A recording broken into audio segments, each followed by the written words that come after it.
سلااوتان لێبێت هاوڕێیان سلااوتان لێبێت چۆنن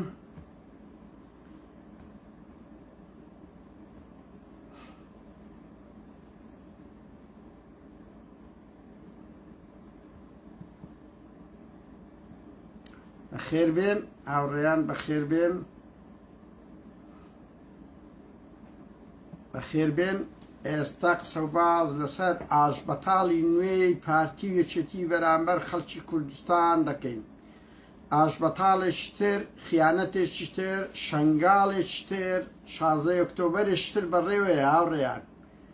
16 ئۆکتۆبەرێشکە بەڕێوەیە بەرامبەر خەڵکی کوردستان کایە تا ڕووی نەدایە وەرنە سەخات تا ڕووی نەدایە ڕسوای ئەو چەتانە بکەن. ئێستا بۆتان باز دەکەین خیانەتێک دەکەن ئەوانە چه خیانەتێک دەکەن هاوڕێیان بەخێر بێن ببورنەوە وێنەکە ناساف بوو لە بە هەندێک چوومە دەرێ وێنەکە زۆر ناساف بوو لە بە هەندێک چوومە دەرێ بەخێر بێن جێلە و داعشێ ڕابگرن هاوڕێیان جێلە و داعشێ ڕابگرن یەک دقە من تقدم الخطوات وصلت قرية شاطئ جدد تقريبا. دواعش يلا نسحب عوائلكم وانتوا اكو اتفاق ويا كردستان. بخير انسحبنا على ناحية الزاب ورا الزاب عبرنا وصلت القطاعات العسكرية. ئەو بەرپرسێکی داعشە باز لە پەیوەندی خۆیان و دا پارتی دەکاتن جیرایە. انتوا عوائلكم لا بس دواعش طريق الانسحاب يصير من قرية العقوبة بس يك دقيقة تابعين مو قاعد يستقبلونا احنا ما لحقنا ايش اكو غيركم راحوا تقريبا 800 اكثر 800 ايش هذه قالوا قبل من يستقبلونكم كان ما فندق 5 نجوم يعني ما حد ينس عند السافر مال الجيش مالي واقفين ما قبلوا يستقبلونا. بعدين على المغرب جانا مسؤول من الجيش مالي استقبلنا جابنا على مخيمات بكركوك هم فهمونا الدواعش هذه قالوا قبل من يستقبلونكم كان ما فندق 5 نجوم يعني ما حد ينسكم ولا حد يقول لكم خلاص كل شيء. مقابل شنو هذا؟ ها؟ مقابل شنو؟ متفقين بيناتهم المقابل مقاتلة الحشد الشعبي والجيش. التجهيز اللي البارتين نفسهم يعني يجهزون لنا بسلاح. هاوڕێیان بەخێر بێن ئەوە داعشێکە ئەمیرێکە ئەڵێ لە 2017 بەس بە ئێمە 200 کەس لە کەرکوچی خۆیان تەسلیمی مەسئولەکی پارتیکردنەوەی ئەبوو دیار بوو دەرێت اتفاق لە مەعبەینی ئەبوو دیار و ئەبوو هەیثەم هەبووە ئیش ئەوەکان هەمومانیان برد چەکیان داینە لێیان نەگەڕا ئینهیار بکەن لە 2017 ئەوە داعشە مەسعود بارزانی ئەوە داعشە بە دەوی خۆی بە بەڵگەوە دەرێ بە دەرلەوەی لەو 2 ڕۆژەی دیتان چتاوانە کرا یەک چەقا نەکرا نە لە قدرجەی نە لە لەهێبان نە لە لەهێبان لە بەرامبەر ئەو هەموو خەڵکە تێک و شەر و شۆڕش ژێڕی. هاوڕێیان لە کۆتایی تەلەفۆنەکان بڵاو دەکەمەوە لە کۆتایی تەلەفۆنی مەسرور بارزانی پاڤێل تالەبانی سیروان بارزانی وەزیری کورە پێشمەرگەی وڵاتە سەیری شۆڕش ئیسماعیل دەکەم پێ ناچێەوە هەر بە پێشمەرگەم پێ بزەینە سەرتی بووە تەلەفۆنم مەسەلەوە کرد هاوڕێیان بڕوا بکە تەلەفۆنم لە شۆڕش ئیسماعیل کرد سکرتێرەکە بەرپرسی مەکتەبەکە هێریگر ناوی فەرمان بوو تەلەفۆنی شەخسیە دەگۆڵایی وەزیر لە دەرەوەی کورەوتم باوە بە قوربانەوە تەلەفۆنی شەخسیە وەزیر لە دەرەوەی چییە بارە نەوێرە هەر بگری ئەرێ وەڵایەوە تا فەرمان ئەو دەنکە شوێ 7 دقە بەس هیچی وای تێدا نییە لۆنگۆ بڵاو بکرێتەوە وتم قسەک نییە پێی بڵێن با بە شەرم لە خۆت بکە دوێنێ خەڵک 7 سعات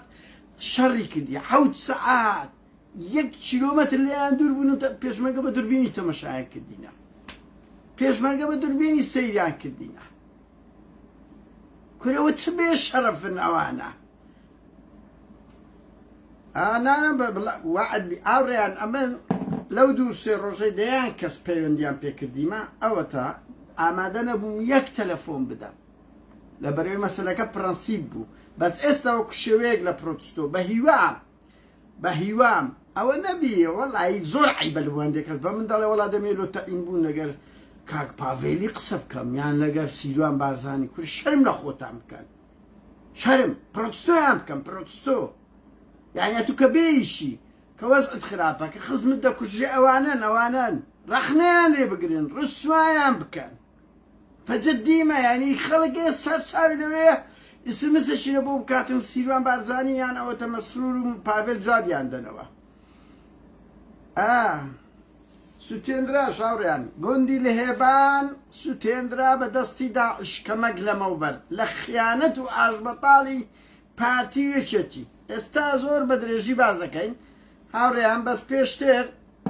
پێشتر یەک لەسەر شەهید کاوەگەرمیانی کەوڕۆ ساڵیادیتی ڕێز و نەوازش بۆ شەهید کاوەگەرمیانی کە خوێنی خۆی کردە قوربانی وەکو ئەو ڕۆشنبیر و ئەدیبە ترسنۆک و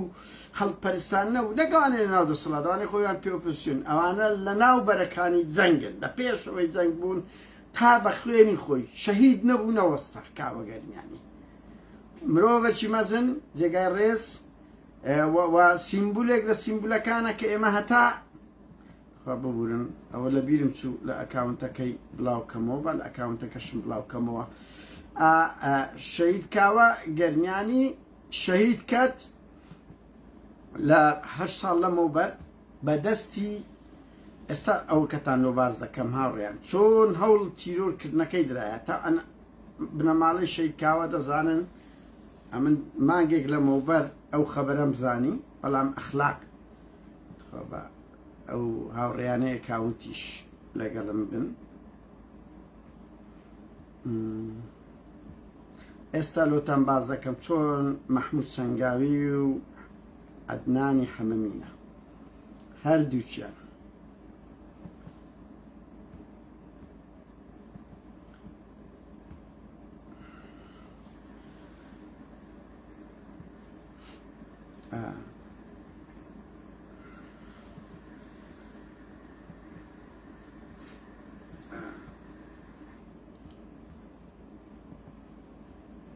بەس ئەوڕیان ببورن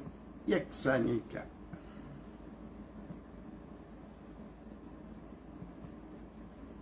ئێستا ببورن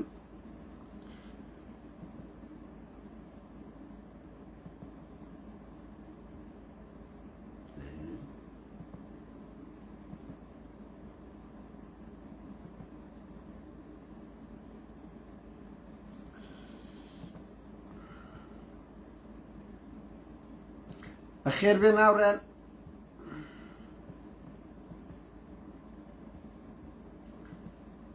هاوڕێن ئێستا بوت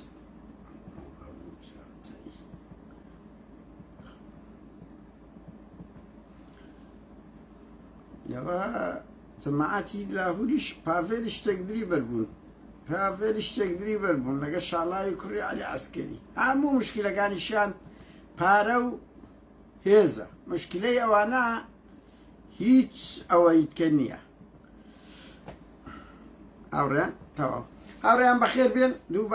دووبارە ئەوڕێیان تیرۆری شەهید کاوەی توانا ئەو کەسەی لە زیندانی سیاسیە بەخێر بێ سەرچاون توانا ئەو کەسەی لە زیندانی سیاسیە ببورم زیندانە لە جیرە ترافیک کردیە کە چۆن بووە و چێ پێی گوتیە ئەنا منێک دوو مانگ لەمەوە بەرزانیم بەس وەکو ڕێزگرتن لە بنەماڵی شەهید کاوە وتیان باز مەکە تا یاد ساڵیادی شەهید کاوە ئەوڕۆ بە خۆیان تەلمیحیاندایە بەڵام من هەمووی باز دەکەم ئەوەی هاوڕێیان ساردە ئێرە بڕوا بکەەوە ژووری خانووی کوڕەکەشمە خانووشی بچووک لە ناو ماڵەکەی بۆیە سلکە قچە گەنجانەیە من نییە منەوە پیرین توانا لە ناو زیندان دوای ئەوی براکەی کوژرە تا ئەن براکەی لەگەڵی شریک بووە لەو تاوانەی ناوی جێگر بووە لە نزیک کفرین لە 22 قسەی بەر لە هەندێک قسەی کردبوو ئاوڕیان قسەی کردبوو کە توانای برای بۆ وەعدرایەک دوو مانگ بچیرێ دوای ئەوە ئازاد دەکرێت بەڵام کە ئازاد نەکرا قسە دەکاتن ئیتر وەڵاستان لە نزیک گۆڕپانەکە چێ شوێنەکە پەیکەرە بە ناوی خالید گەرمیانی داعشاینا بۆ وێندەر هەویاوە گرت بوو جێگریان گرت کوشتیان هەر لە وێندەر یەک دووەشکەش بریندار بوون کە هاتبوونە سەرێ داعش یعنی 22 ینی 2 مانگون هەندێک لەمەوبەر هێنا هات جێگری کوشت لەبەرەوەی جێگر هەڕەشەی کردبوو بۆ بووی ئەمن زانیاری و نهێنیەکان باس دەکەم توانابوو نهێنیەکانی باس کرد لە زیندان هەموو ئەوەیم بزانم بەڵگەی 100% لە بەردەستی ماڵی شەید کاوەگەرمیانی هەیە کە احترافی کردیە محمود سەنگاوی عەدنانی ئەحمەمینە هەردووچیان تەنسیقیان کردیە لۆ تیرۆری شەید کاوەگەرمیانی لەبەر ئەوەی شەید کاوەگەرمیانی لە سەوانی نووسیە یەکەم جار توانە لەگە جێگری برای چوونە پشتەوەی ماڵ یەکەچیان لە پشتەوەی ماڵیاندایە بە بەرد و شتیوالاتە بێتە دەرێت تیرۆری بکەن پێیان نەکرد کەس نەهاتە دەرێ ئەو جارە لە دەرکەیاندایە ئەوە بوو لە دەرکەی شەید کاوە و داچی هاتە دەرێ توانە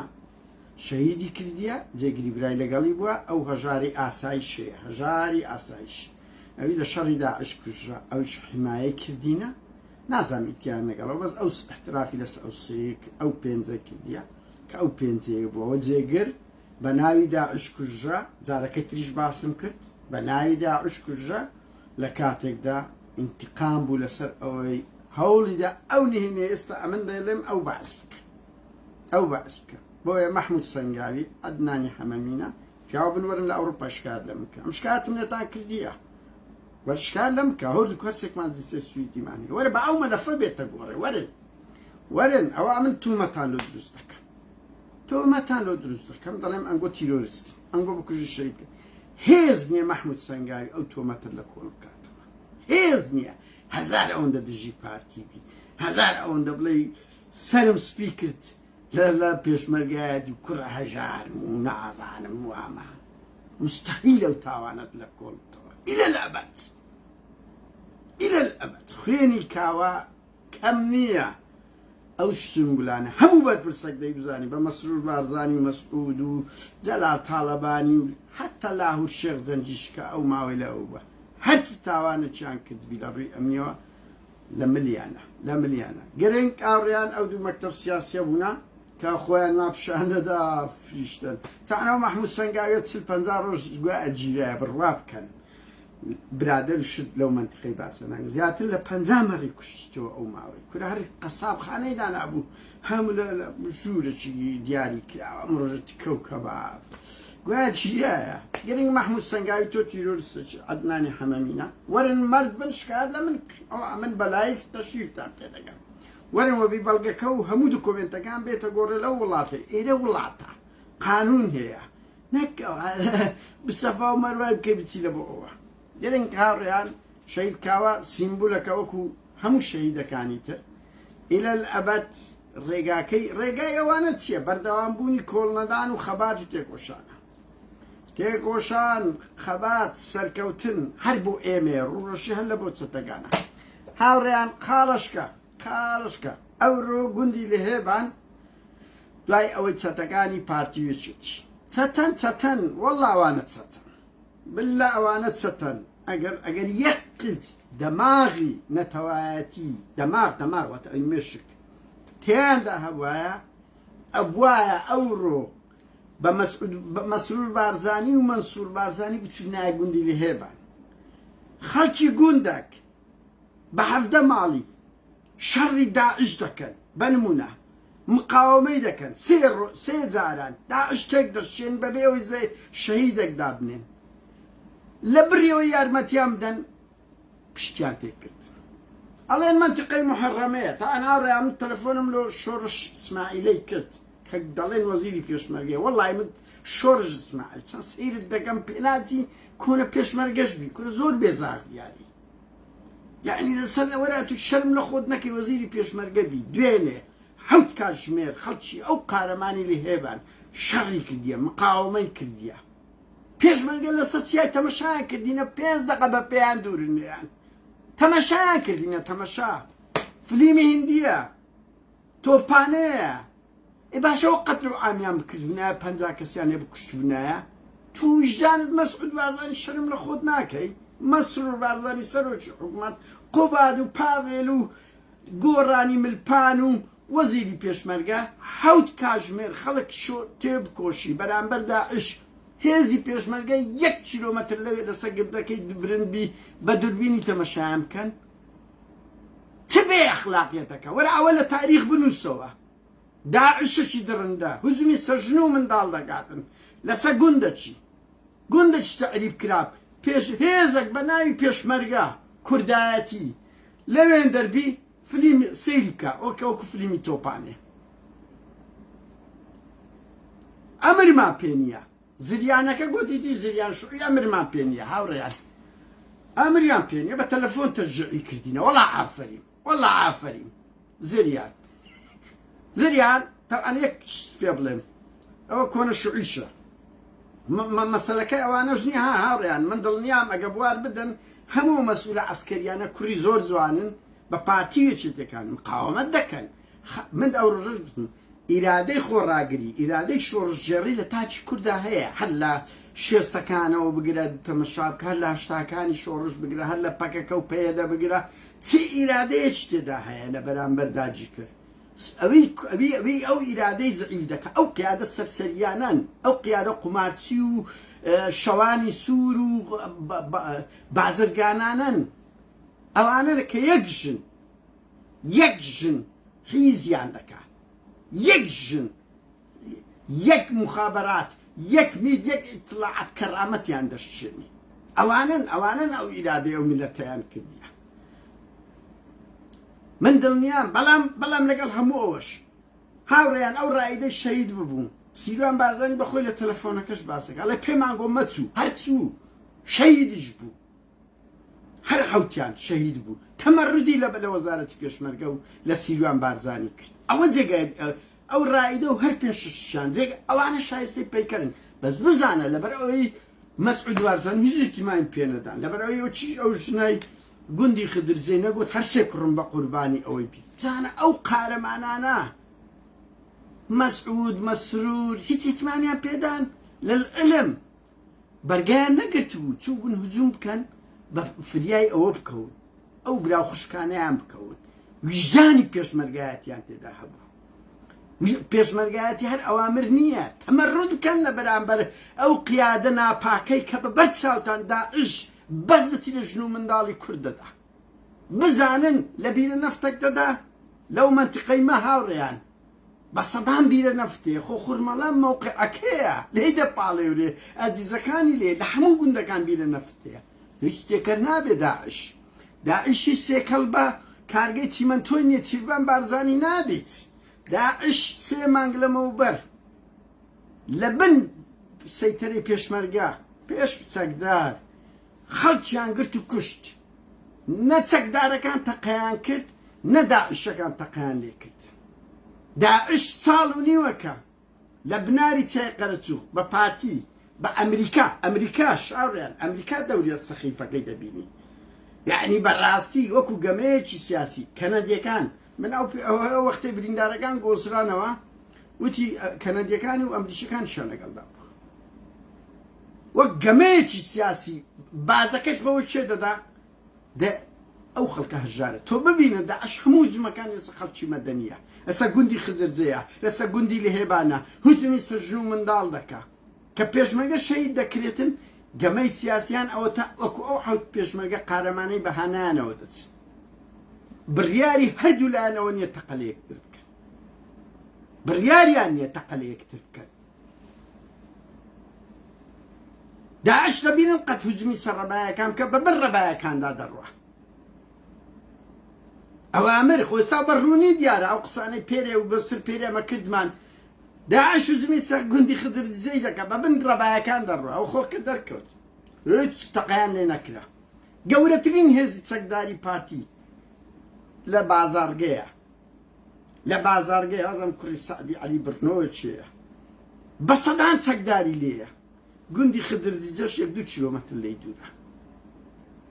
ڕێیاندا ئەو سێ ماڵە ئەو ماڵە نکبەتە سەعاتێک 2 سەعات قەتل و ئەم بکرێن یەکەچەم بە فریان نەکەوت لا فریان نەکەوت چی کامیرەی حراریان نییە ئەی هاوار کورە سیروان بارزانی کورە پارتی وەزارەتی شەرم لە خۆت کە داعش کامیرەی حراری هەبی دوربین ئەنگۆنەتان بی وەڵڵا مردن خۆشترە هەرچەندە درۆ دەکەن ها هەیە وەریان گرتێ فرۆشتیتیان ئەگەر وەریشیان نەگرست کورت شەرمە داعش هەیبی هێزەشی چند کەسی وەزارەتێکی گەورە و گران لەبەرەی پێشەوەی جەنگ نەیبی بەڵام هاوڕێیان بڕۆ سەحدودەکانی پارتی لە پەکەکەی گرتیە لە وەرتێ ئەو لای بزانێت سەکە چی پێشکەوتوی لێیە چ چەکەچی پێشکەوتوو لە هەمەر لە ئەو دوربینانە لە هەریچەکە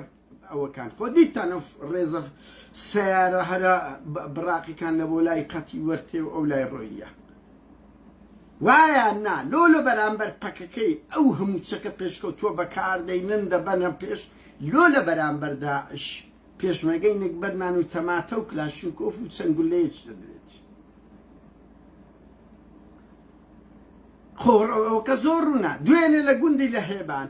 حەوت کاشمێر کورە چ بێ شەڕەفێکە خەڵک شەڕ بکە وەرە ئەتوو برایبی بەهانای وەنەچی ئەوامرم نییە هاوڕێیان ئەڵێەوە منتقەی محەڕەمەیە ئەو درۆ دەلەسانە باشە هاوڕێیان ئەو پارتی وێچێتیە نەیان دەتانی بە ناوی خەڵکی مەدەنی خەڵکیان لە بۆ بنێرن شەو ناسبەینێ ناتانن بە ئاستی پارەی مەسرور بارزانانی ئەسپەکەی ئیدریس ئاریانی کوڕت پارەت پێ بدا بوونایە چەک و تەقەمەنیان بکریبایە کە خەڵکە هاوار دەکاڵێ بەس بیکەی سیمان هەیە باس بیکەی سیمان هەیەڵێ لەگە کلاشکۆفی شەڕی داعشکو بە ئەوەی دەکرێت نەدەتانی 200,000 دۆلاریان لۆ بە چەک بدەن لۆیان بکڕن نەتان دەتانی 100 چەکداری خۆتان بەجلکی مەدەنی لەوێن دەردا بنێن بە منتقەی محەڕەمە بی نەتان دەتانی دە ئارپیزیان لە بۆ بنێرن خۆ هەمویان دەڵێن پارتین لەوەی بێشەرەفی تر هەیە گوندەک هاوڕیان ئەو منتقەی لای ئێمە لە شێستەکانەوە تعریب دەکرێت تعریب یعنی ئەو عەرەبە مستەوتنەکان کە دێن گوندەکانیان لێ داگیر کردنە ئەو لە هێبانش لە هەشتاکان تعریب کرا بەر لە ئەوەکانی کەبوون کۆمەڵی گوندن لەبەر ئەوی سنووری جوگرافی کەرکووکن بە سەدان شەهیدی لێدرایە بە سەدان شەهیدی لێدرایە ماندیبوونێکی زۆر ئەو هەموو خەڵکە لە گوندی زێدی باو با پیرانی لە 60 و 70 دەربەدەر کرایە ئێستا کە تەبەردەستی کورد بە داعش فرۆشرا بە داعش لەو 2 هەفتەی دەبین چ جموجۆڵە چی کردیە ئەو جموجۆڵەی ئەوڕۆ نییە ئەوە بە بەرنامەیە هەموو دەبینن ئەمریکا دەیەوە بکشێتەوە خەتەری داعش پیشاندەن ئەوان پێویستیان بەوەیە هاوڕێیان بێن بڵێن داعش زۆر خەتەرە کۆمەڵکوژیش حەزیان لێیە 10 کۆمەڵکوژیتکەی و خدرزەی ڕوودا هەتا بە دنیا بڵێن داعش خەتەرە وەرن پارەمام دەنێ وەرن چەکمام دەنێ وەرن حیمایەمام بکەن وەرن استقبالمام بکەن چکە تڕۆ کرابوونەوە ماوانە کەس ئیتیمامی پێ نادەن ئەوان حەز دەکەن وەکو جەلال تاڵەبانی گوتنی ئاخ بۆ چەند هەڵەبجێشکە وەکو شەنگاڵ کە مەسعود بارزانی لە خۆی بایی ببوو استقبالی بەرپرس هەرە باڵاکانی دەکرد گوەرنەبەرەکانی جەنگ ئامادەن کاتم نییە بە شەنگاڵ هەموو ئەوە بوون بە قەتل و عام ئەوانە بەخین و بەو قوربانیدانە گەورانەی کورد بەس بیر لە احتیمام بە خۆدانی خۆیان دەکەنەوە حەز دەکەن داعش سەد تاوانی بکە و کۆمەڵکوژیتکە بکە هەتا ئەوان احتیمامیان پێ بدرێ بۆیە ببینن ئەوەی خدرزیان چەند گەورە کرد بەس ئەدی ئەوەی لێ هێبان لە کاتێکدا ئەوەی لێ هێبان نمونەی خارەمانەتی و خەڵکە تۆمار کرد کەس ئامادە نییە هیچ ئەوە پارتی منتقەی پارتی هیچێتی ناتوانی پاڤلە شێت 1000 دەیان دەفتەر دۆلارت لەو ماوانە لەولا سەرفکردن نەدەتانی 2-3 دەفتەر دۆلار لە بۆ خەڵکی ئەو گوندەی بنێری بڵێ بڕۆ چەک بکڕن بیکەسی بکڕن لۆیان بنێرن یەکێتی 50 چەکداری خۆت بە ناوی مەدەنی بنێری خەڵکی منتیقەکەی چه ئیرادەیەکتان دروست دەکرد بەس ئەوە خەڵکەکە بەجێهێشت داعش ئەو شۆ سوتاندیتی چ تێکشکانەکی زەلیلە چ بێ ئیرادەکە ئەزە گوندەکانی کەش دێ هەموو گوندەکان کەش دەست پێ دەکات داعشیش ئەنەرخێکی هێزێکی پێبەخشرا لە پای ئەو هجوومەی کە کردی و ئەو سەرکەوتنانەی بەدەستدەینی خرەوە هێز دەداتن خەڵکی ئەو گوندانە کەسی هاوڕێیان بڕوا بکەن بەشێکی هەرە گەورەی بڕیارە نابی تەقیانێ بکرێت بەس بەشیش پێشمەرگەش تااقەتی نمایە شەڕی داعش بکە لەبەرەوەی دایان بینن ئەوانە بە قشتیان دەدەن و پەیوەندیان بە خۆیان لەگەڵیان هەیە خەڵکیش ئامادە نییە زۆر شەڕی داعش بکات دایان بینێت چ خائینەکە و ئەوانە بەس حەزیان لەوەیە خەڵک نییە دیتان مەسعود بارزانی ئەو ژنە گوندی خدرزەی گوتی هەرسێ کوڕم بە قوربانی بی بریسکەی لۆ کرد لە قەوی شێرە ژنی پێدا هەردوو کوڕەکەی خۆی ڕەوان کردەکەنی بەڵام ئەوەش لە هێبان خۆ ئەوش بۆ ئەوش شارە ئەگە مەسعود بارزانی هەستی نەتەوایەتی تێ ئەگە ڕازگۆی بابە بەنەوە ئەکاریکاری ئەوانەمان دەکرد خۆمو دەرگاکان قفل نییە خۆ بابان گۆ مخدرات محرمات لە هەموو دنیاە دەیکەن زێر بازرگانی نەوتی ڕەش هەزاران شت دەکەن لەبەرەوەی خێری تێدایە تەحەدا دەکەم هاوڕێیان داعش یەک بیرە نەفت بتەقێنەوە بزانن چۆن پارچە پارچەیان دەکەن چۆن لێیان دەدەن با کارگەی تیمەنتۆکەی نێتیری ئەو شوێنە استراتیزیت کە لەو بەرەیت کە کارگەیشتیم با زەربەیەکی اقتصادی داعش لە پارتیۆشەتی بدە داعشیش ئەزانێت بەس بە خەڵکی فەقیر فێرە ئەزانێت زەربەی بە اقتصادی لە پارتیۆشەتی بدە نایکە ئەوانە هاوبەشن مەسعود بارزانی گەرە تو ڕازگۆی خۆت چاکت کرد مەکتەبێک بە ناوی ئەو کوڕی منداڵی دەکەی ناوی بارزانە بەڵام بە مەبدەعم ئەو قسەیان نەکرد بە مەکتەبت بەناو نەدەکرد بە مەبدەعم ئەگەر ئەو نێگوت بە قوربانی سەرۆکبی کوڕەکەی خۆت ڕەوان نەدەکرد یعنی چۆن دەکرێت سیاسە لەسەر عاتفیەت بی سەرۆکی وڵاتە چەندە مەسعود ئاوڕیان یەک سەرنج مەسعود بارزانی هیچ سیفەتی نییە حزبیە و سەرۆک پارتیە نێچیری فەرماندەی هێزە چەکدارەکانە ئەرێ کەس ئاگای لێیە ئەرێ نێچیر لە چێ ئەتو فەرماندەی هێزە چەکدارەکانی تەهامە ئەدین معروف لە چێن دەری مەسعود بارزانی ئەوەیە مەسعود بارزانی بڕیار دەدا هێز بنێردریانە بە چ سیفەتێک یعنی ئەمە باز لە قانون و دەوڵەت دەکەین کاکە ئەمە باز لە قانون و دەوڵەت دەکەین بە چ سیفەتێک مەسعود بارزانی هێز دەجوڵێنی پاشەکشەی پێدەکا گرنگی پێدەدا یعنی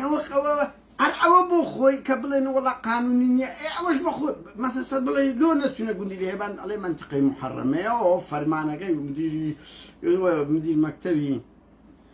شۆڕ ئیسماعیلی ئاخر قانونیان محەڕەمان منتیقەیەکی محەڕەمان لە مەعبەنی وەمە ناتوان تەدەخڵکەین کورە بابەوە مەسعود بارزانی بە کەیف خۆی وەزیر و شت و لە جیاتی وەزارەتی پێشمەرگە بڕیار دەدا ئەنگۆ قانون دەزانن ئەنگۆ منتیقەی محەڕەمان دەزانن وەی ئەگە دووبیرە نەفتی ئەوە دەبی کە لە بۆتان نەبی بن بزانە کو سەد سەگداری لە بۆ دەنێرن سەگداری لە بۆ دەنێرن هاوڕێیان ئاژبەتاڵێک لە بەرامبەر خەڵکی قەرەچوو بوو کورە گەرمیان و هەموو کوردستان هەیە داعشیان بەردایتە گیانی ئەو خەڵکە ڕەشروتەی بن ئەو چیا خەڵکە هەژارەی ئەو منتیقانەی تەعریب کراون کۆن ئێستا سەر لە نوێت بە داعش پرۆژەیەکی شۆڤینی عەرەبیشە هاوڕێیان لە تەک ئەوەی کە داعش هێزێکی بەربەریە هێزێکی شۆڤینی عەرەبیشە هەوڵ دەدا گوندەکان لە کورد وەربگرتەوە و ئەوە دەبینی بەربەری ئاسا گوندە سوتێنیتن ژن منداڵ دەکوژیتن داعش هێزێکی زۆر بەربەریە و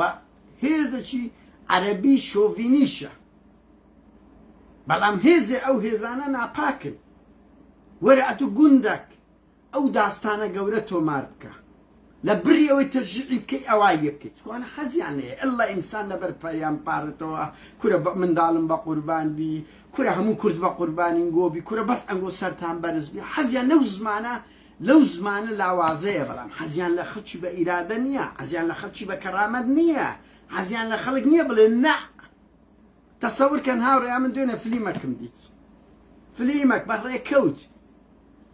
ناوی فلیمەکەم ئێستا لە بیر چوە وەڵڵی نووسیبووم من چون دکتۆرەشی بیننەوە ئەمریکیەکان فلیمەکە گوایە ڕاستیە چون دکتۆرەشی بیننەوە ئەمریکی بوو لە نێزیلیای بوو دیتیان قەتل و ئامی خەڵکەکە دەکری پنتاگۆن گوتی بەس دەبێت دکتۆرەکەی بینەوە واز لە خەڵک بینین ئەو هێزەدە 12 کەسی بوو بەرگە ناگری قەتل و عامی خەڵک بکرێ زریان و هەموو ئەو پێشمەرگە عەسکەریانەی خەڵکی دەشتی هەولێرن کەرامەتتان وەک ئەو فلیمەی هەبی تەمەڕۆت بکەن لە قیادەکانتان لە کاتێک دەبینن داعش ژن و منداڵ و گوندی خەڵکی کوردستان دەسوستێنی تەمەڕۆت بکەن شەرم لە خۆت بکات چەکل لە دەستە لۆ چ لە دەستە لەبەر چاوت پێشمەرگە بچن داعش پیاوی پیری کورد گەنجی کورد دیفاع لە شەرەف و ناموسی خۆی لە گوندەکەی بکە ئەتوش سەیری بکەی بەخۆشت بڵێ ئینسان و پێشمەرگە کورە شەرم لە خۆتان بکەن چەکدارەکانی پارتی وێچێتی من ناڵم وەڵایی ئەو بەس کاتێک داعش هجووم دەکات چۆن غیرەتان قبوڵ دەکات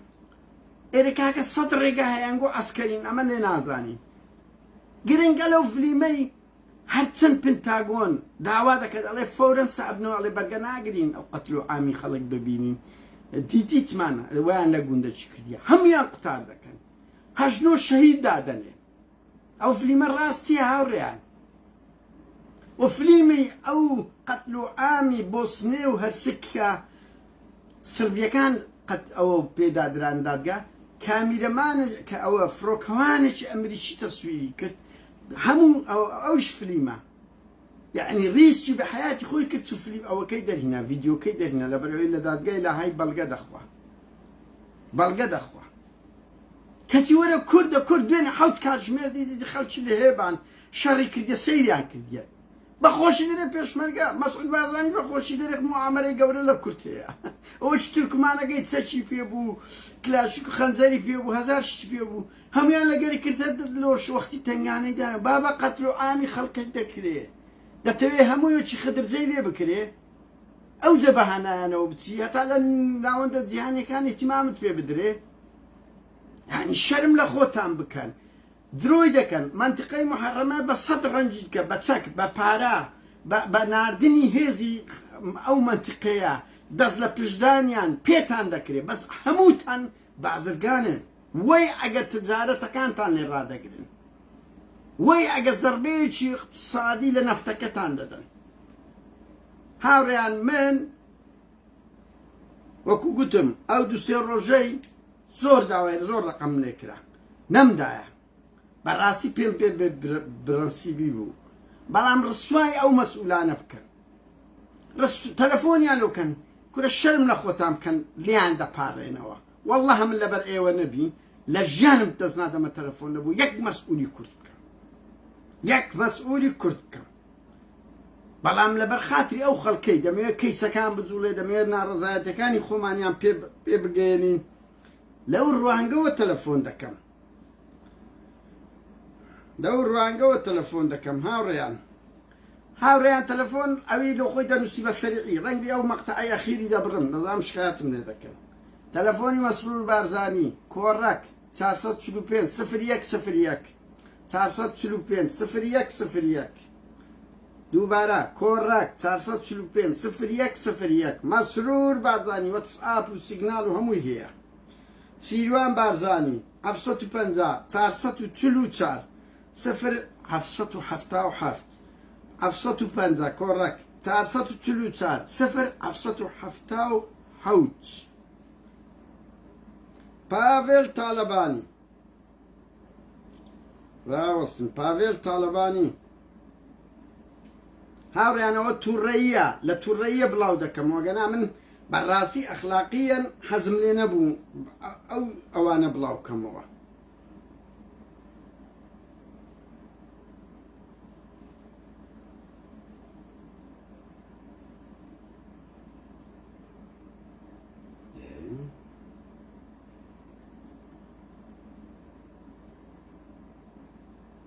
والله پاڤێل ناو ئەو تەلەفۆنەیە هاوڕێیان پاڤێل لە ناو ئەو تەلەفۆنەیە ڕقەمی لەندەنە لە کۆمنت لۆتان دەنووسم و عەدبی لە کۆمنت لۆتان بنووسم نەجاتی عەلی فاتم ماوڕێیان مەسئولیەکەی ئیداریە با 1 ملیۆن دۆلار بەس ئەوەی کڕیە 1 ملیۆن دۆلار بەس جەوازی دۆمینیکای کڕیە جەوازی دۆمینیکای کڕێتە ئەم ساتم لەگە کرد نەزادەوە ئەم بوو نەوێرا جواب داتەوە 750 445 31 85 750 445 3185 مديري ئاسایشی سلێمانی وەڵڵی ئەوەش لە ناو تەلەفۆنەکەیت کێ هاوڕێیان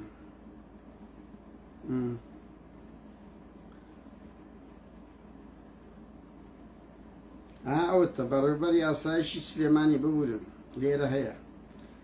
770 152 770 152 6386 بەڕێوەبەری ئاسایشی سلێمانی و زۆر سەیران لە خەڵک بەم دەرکزانی کوڕی چییە ئەزانی چەند مؤدەبە ورە بابە 400 500 کەسی خستە زیندان دەیان کەسی ڕفان چه عەقڵەکتان هەیە یعنی بەجددیمە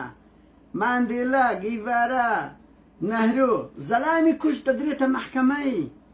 ئەوە زۆر سەیرە و کۆمەلگایانیە دەیان کەس دوێنی بەم داوزای چه کوڕی چییە ئەجە چێ کوڕی چییە هەزاران تەحسین شایز دوو برای شەهیدە قالەفەرت ئەڵێن برای شەهیدە بەخۆشیان کۆنە پێشمەرگەن بەهەرحاڵ ئاسیایە 172 6386 بەڕێوەبەری ئاسایش ئی ڕەقەمی پاڤێل وەعدبی لە کۆمنت دۆتان دادەنێم پاڤێل تاڵەبانی ئیزعاجیان بکەن تەلەفۆنیان پرۆتستۆکانی خۆتانیان پێ ڕابگەین ئەوانە چیان لێ بکەین هەرچی هاوار دەکەین جێمان لێ ڕاناگرن بە مانگ خەڵک دێتە سەجادە جیگاڵتەیان پێدێ هەزاران خوێندکاری تێکۆ شەڕ و شەڕ و ژێر دێتە سەجادەی کورە ئەو پارەی و خوێندکاران ناکە شەوی سووری یەک شەوی سووری هەموو مەسئولەکان نایاندەنێ یعنی تۆ وەرە تەڵەبە بی 6,000 دینارێ نایاندەنێ کەتی هەموو بەرپرسەکان ساڵانە دەیان سیارە دەگۆڕن بە تایبەتی پاڤێل و ئەو پاڤێلە نییە لە لەندەن مەعرەزی سیاراتی هەرە ڕاقیەیە بۆ زانیاریتان مەعرەزی سیاراتی هەرە ڕاقیەیە مەسعود بارزانی لە میشن لە ئەڵمانیا بەس کوشینەکانی بنی ساڵانە بای زیاتر لە 100,000 دۆلاری دەگۆڕی هەر سیارەی بە 200-300,000 چەندە دەکڕیتن 800,000 ڕادەوەسیەتە دەبتە درع و ئەوانە هەموو 2-3 ساڵ جارێک دەگۆڕن یعنی لۆ خۆیان ژیانی خۆیان ئەسپەکانیان سەگەکانیان هەرە ڕاقی عالەمیەکان دەکردن بەڵام لۆ تەڵەبەی نەکبەت ئەوزەگەنا کورد و کوردستان ئاڵا خیانەت کورە بابە ئەوە خیانەتە تۆ پشتت لە گوندی لە هێبان کرد مەسرور بارزانی وەزیری پێشمەرگە پاڤێل تاڵەبانی ئەوەی کردتان ئەوە خیانەت بوو لەبەر ئەوەی دێتە دوێ گوندێک ئیرادە و مقاومەی دەبی لە بڕی ئەوەی دەستخۆشیانی بکەن پشتگیریان بکەن هانی گوندەکانی بکەن ئەوە مقاومە بکەن دەبتە هێزی خۆش پشتیان تێدەکەن ئامادە نابن نە پارەیان بدەنێن نە چەکیان بدەنێن نە هانیان بدەن نە بەهانیانەوە بچن کورد و کوردستان ئاڵا مەسرور بارزانی بەڵام بناری چای قەرەچوو هەمووی بە تعریفکردن دەدەن ئەنگۆ هەمووی پڕ لە داعش دەکەن داعش کەی مابوو ئێوە لەو ئەشکەفتانە بە خۆتان و بۆ CIA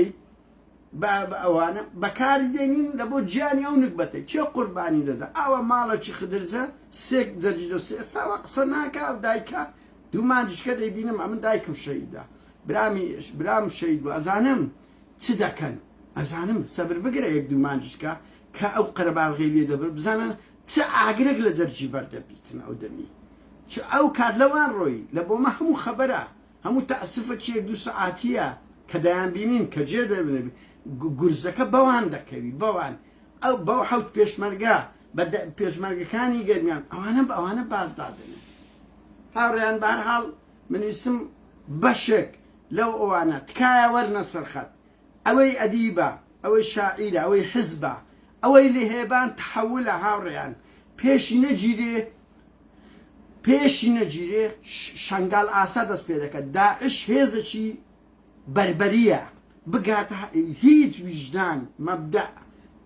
پرۆتۆکۆل بڕوا بکەن ئەو داعشە کە پارتی ئێستا ئاوا وەکو گورگ پەروەردەی کردەوە لە فەرخایەتی پێی ڕاگەیاندەوە لەگەر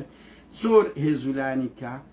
بڕوا بکەن دەشبین ڕۆژێک دادێنیە بە گچکە و گەورەی ماڵی بارزانیش دادێ دەستی هەبی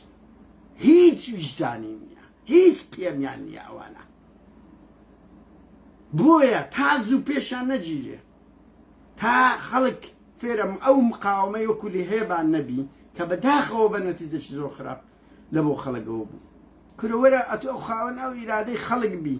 خەڵکی چغەم خدرجە مقاومەی بکات ماڵک بە تاقتنە 5-6 گەندیان مقاومەی ئەو هێزە داعشە بکەن وەرە پێشمەگەل بە توربینی سەیری بکات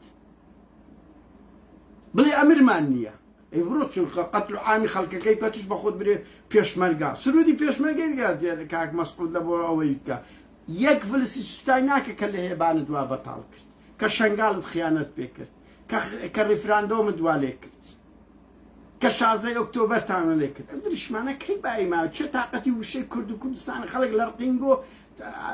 ڕقی لە ئاڵا دەبتەوە ڕقی لە کوردستان دەبتەوە نیشتیمانی خۆی بەدیدێلی تۆ وەرە ئەمە خەڵکی ئەو گوندانە بووینە هاوڕێیان بڕواوکەن برا و برا لەسەر 1 مەتر زەوی شەڕیان کردی خێنی یەکتریان ڕێشتیان سەم ملی ئەوە بەجیدێلی زێدی بەو باپیری بەجیدێلی لە بۆ داعش هەموو ئەم گۆنە کاتش خۆش